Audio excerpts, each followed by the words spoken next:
बालपन में एक बात थी जो मुझे कभी समझ नहीं। मैं सदैव आश्चर्यचकित रहता था कि ऐसा कैसे हो सकता है। बात कुछ यूं थी, मैं हमारी गौशाला में देखता था अलग अलग रंग रूप की गैया। किसी का रंग काला तो किसी का श्वेत, किसी का भूरा तो किसी का चितकब। अब मैं देखता था किसी के सींग बड़े हैं तो किसी के इतने छोटे कि मानो दिखाई ही न दे। कोई गैया आकार में छोटी थी तो कोई तनिक बड़ी, किंतु जब ये सारी गैयाएं दूध देती थी तो मैंने देखा सब कुछ तो समान, रंग समान, स्वाद समान, गुण समान, पौष्टिकता समान। अब मैं ये समझ नहीं पाया, मेरी दृष्टि में तो सारी गैयाएं अलग अलग थी। मैंने सोचा मैं मैया से पूछता। मैंने मैया से पूछा, मैया ने मुझसे कहा, कान्हा, रंग रूप बदलने से गैया की वास्तविकता तो नहीं बदलती ना, गैया तो गैया ही रहेगी।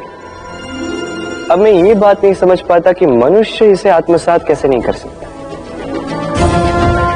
देखिए, रंग, रूप, जात, धर्म, भाषा, इससे ऊपर है मानवता। और मानवता का एक ही धर्म है और वो है प्रेम। तो यही प्रेम अब सब में बांटते रहे, प्रेम से सबकी सेवा करते रहे। इस मानवता का अमृत चख के देखिए, फिर आप समझ जाएंगे कि हम सब भिन्न भिन्न नहीं, हम सभी एक हैं। राधे राधे।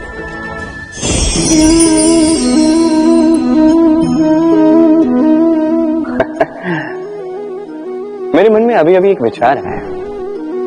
क्या आप भी ऐसा सोचते हैं कि ऐसा क्यों होता है? ईश्वर ने हमें दो आंखें दी, दो कान दिए, दो हाथ दिए, किंतु मुख केवल एक ही दिए, जीभ केवल एक ही दी। ऐसा क्यों? क्या कारण हो सकता है इसके पीछे?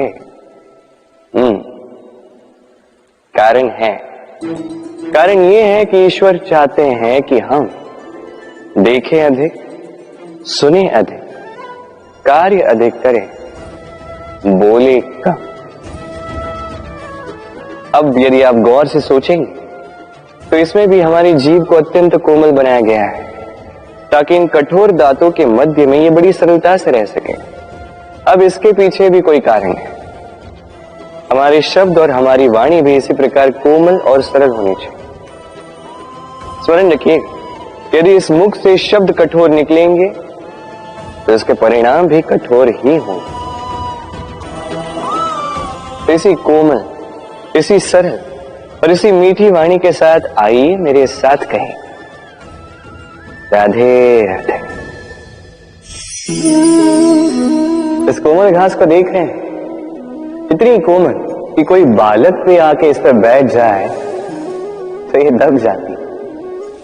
एक छोटा सा चूहा कहीं से आ जाए, अपने दांतों से इसे काट सकता। और यदि कोई हाथी आ गया तो बड़ी सरलता से इसे जड़ से उखाड़ कर फेंक सकता है ना? अब देखिए,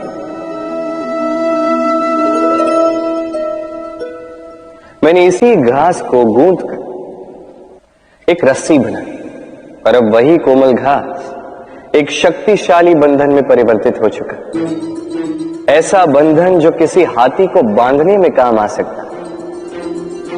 वही हाथी जो बड़ी सरलता से इस घास को उखाड़ कर फेंक सकता था। समझे ना?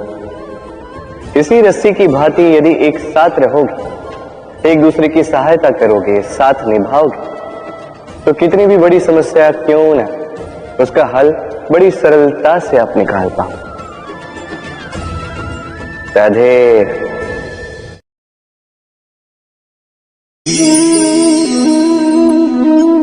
कैसे हैं आप?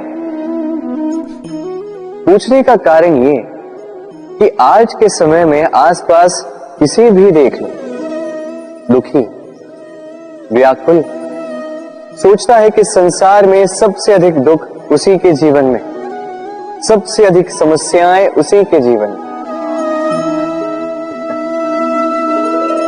संसार में ऐसा कोई व्यक्ति नहीं जिसके जीवन में समस्या नहीं, और संसार में ऐसी कोई समस्या नहीं जिसका हल मनुष्य के पास नहीं। किंतु उस हल को खोजने के लिए अपनी बुझाओं को खोलकर जीवन में आगे बढ़ना होता है, साहस से आगे बढ़ना होता है। किंतु कुछ लोग क्या करते हैं, अपने माथे पर हाथ रख के किसी कोने में बैठकर निराश होकर अपने भाग्य को कोसते हैं। नहीं, ये कभी मत कीजिए। कर्म कीजिए, आगे बढ़िए, साहस दिखाइए, और सबसे महत्वपूर्ण बात, संयम रखें। क्योंकgruppi आपका लक्ष्य कितना भी कठिन क्यों ना हो, उस तक पहुंचने का मार्ग आपके पांव के नीचे से होकर ही जाए। राधे राधे। आप ऐसे कई लोगों को जानते हो जो ब्रह्म मुहूर्त में उठते हैं, स्नान करते हैं, प्रार्थना करने बैठ जाते हैं, श्लोक पाठ करते हैं और दूसरों को भी ज्ञान देते हैं कि वो भी ये सब करें, मंत्रोच्चार करें। मंत्रोच्चार, निस्संदेह इसमें बहुत शक्ति होती है, किंतु ये शक्ति आपको तभी मिलेगी जब आप उस मंत्र में छिपी सीख आत्मसात करेंगे, अपने जीवन में उतारें, उस सीख को आप कर्मों में परिवर्तित करें, प्रेम से इस सद्ज्ञान को अपने जीवन में लाइए, इसका प्रयोग कीजिए, तब मिलेगी आप इस मंत्र की शक्ति। अन्यथा ये मंत्र पढ़ के कोई लाभ नहीं होगा। स्मरण रखिएगा, मंत्र की शक्ति उसे बोलने में नहीं, उसे अमल करने में। राधे राधे। कितनी शांत, सौम्य, शीतल होती है एक बहती नदी। आसपास की भूमि को नम करती है, पशुओं को जल देती है, पक्षियों के लिए क्रीड़ा स्थल बन जाती है और हमें देती है शांति। किंतु बाढ़ में जब यही बहती नदी प्रकोप पर उतर आती है, जब अपना रौद्र रूप धारण कर लेती है, कुछ नहीं छोड़ती। वन, घर, शहर, पर्वत तक तोड़ डालती है ये शांत बहती नदी। अब इसी प्रकार होते हैं हमारे भाव। जब तक शांत है, जब तक नियंत्रण में, तब तक सदा आपको सुख देंगे, किंतु यदि ये अनियंत्रित होकर बाहर निकले, सर्वस्व का अंत कर देते हैं। इसलिए भावनाओं के नियंत्रण में नहीं है, भावनाओं को नियंत्रण में करना सीखें। आप जीवन में बहुत सफलता पाएंगे। राधे राधे। चलिए आपसे एक प्रश्न करता हूं, सबसे स्वादिष्ट फल कौन सा है? अब कोई कहेगा आम, तो कोई कहेगा सीताफल, कोई कहेगा अमरूद, और क्यों नहीं? अब प्रत्येक व्यक्ति की अपनी अपनी रुचि है, अपना अपना स्वाद है। कोई ये भी कह सकता है कि भाग्य से जो भी फल मिले वही सबसे अच्छा। अब रुचि चाहे जो भी हो, जैसी भी हो, सबसे मीठा फल वही जो परिश्रम के पश्चात प्राप्त हो।